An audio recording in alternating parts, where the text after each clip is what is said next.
হঠাৎ করে রাত 2টা বাজে এক্স গার্লফ্রেন্ড ফোন দিয়া কয়, জানগো আমি তোমারে সারা বাঁচবো না।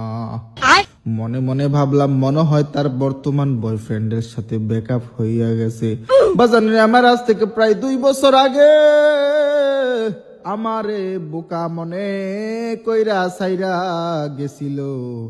তাই আমিও এখন প্রতিশোধ নেওয়ার উদ্দেশ্যে বোকা সাইজা উত্তর দিলাম, জানগো কি হয়েছে তোমার বলো না আমায়, তোমার কিছু হয়ে গেলে আমিও বাঁচবো না।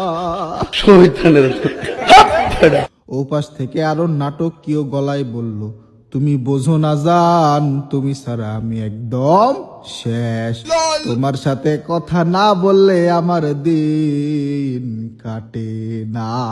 আরে এরপর মনে মনে গালি দিয়ে বললাম, আমার সাথে কথা না বললে যদি তোর দিন নাই কাটে তাইলে তুই এই 2 বছর কেমনে কাটালি, উত্তর দে। মনে মনে নিজেই প্রশ্ন করলাম। তারপর আমি তখন হিরো সাইজা তারে বললাম, বলো না জান আমি তোমার জন্য এখন কি করতে পারি। সে আমায় বলল, জান তুমি এখনই আমার বাসায় আসো, কারণ আজকে বাসায় কেউ নাই। মনে মনে আমার একটু সন্দেহ হলো, না জানি আমায় বাসায় নিয়ে কিসের মধ্যে ফাঁসাইয়া দেয়।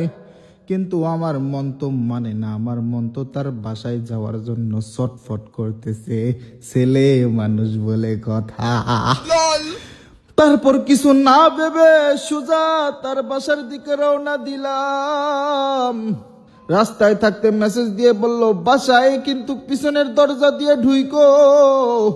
আমি বললাম, ওকে ঠিক আছে, তুমি যা বলবা তাই হইব।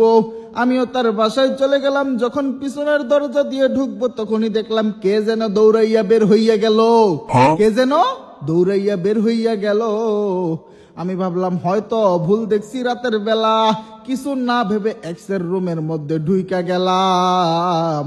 রুমে ঢুকে দেখলাম এক্স জানি আমার কার সাথে মেসেজে কথা কয়। যখন এক্সরে ডাকলাম তখন তার ফোনটা আমার হাতে দিয়া জোরে একটা চিৎকার দিয়ে বলল, আব্বু দ্রুত পেছনের দরজা দিয়া আসো। এই সরে আমার মোবাইলটাও থাবা দিয়া নিয়ে গেছে। খতম। পশ্চিমী বিপদে মাইনকা চিপাই পইরা গেলাম। এবার আমি কি করব, মহা বিপদে পড়ে গেলাম। মাথার ব্রেইনও ঠিক মতো কাজ করতেছে না। লাগবে নি পরের পার্ট? হ্যাঁ লাগবে।